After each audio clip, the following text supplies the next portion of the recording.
Good morning, everyone, and welcome back to another episode of Getting to Know Our Heavenly Family. Still Regis, and if you don't know that at this point, then you've been living under a rock.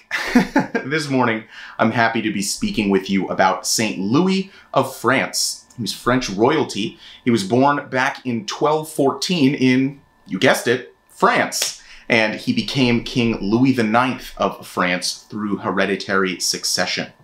Now, when he was crowned, at his coronation, when he was crowned King of France, he actually swore an oath to behave as God's anointed, kind of hearkening back to that Old Testament tradition of prophets anointing the next king of Israel, as was done with King David and a number of other kings throughout the history of ancient Israel. So he swore an oath to behave as God's anointed, and he viewed the duties of his kingship as kind of an exercise of his faith. One of the things that he did was lead a crusade into Egypt to capture the city of, and I just want to make sure that I get it right here, Damietta. Hope I'm pronouncing that right. So he led a crusade to capture the city of Damietta when he was about 30 years old. Now, he and his army captured the city, but soon thereafter caught dysentery, and it spread like wildfire through their ranks. So they were sick, tired, and way outnumbered by the surrounding forces. And so King Louis bought the lives and freedom of his men by giving back up the city of Damietta and paying a hefty ransom. Now, during the period of King Louis IX's reign, he is credited with really advancing civil justice in the Kingdom of France at the time.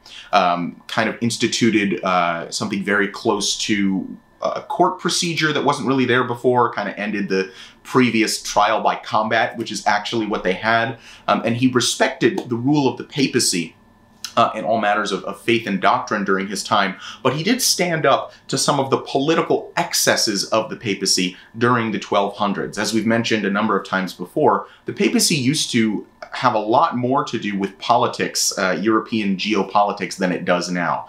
And when there were excesses in that area where the papacy was overstepping into civil matters, King Louis IX of France stood up against that. Now, just because he was a king didn't mean that he sat on his laurels and didn't care for the poor. During his lifetime, he opened 13 hospitals for the sick, and each day, he provided a meal to any poor who would come to the outside of his castle. He would feed them.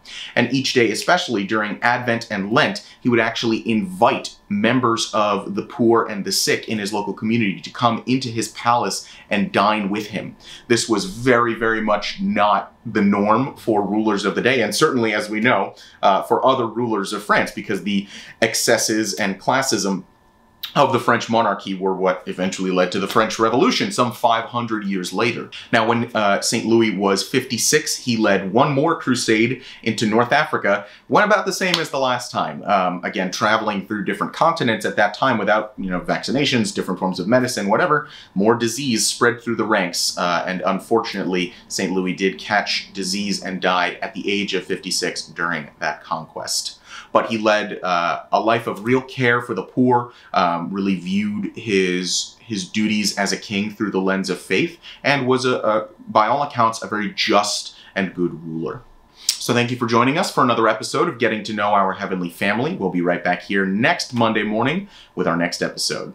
Thank you very much, and have a nice day.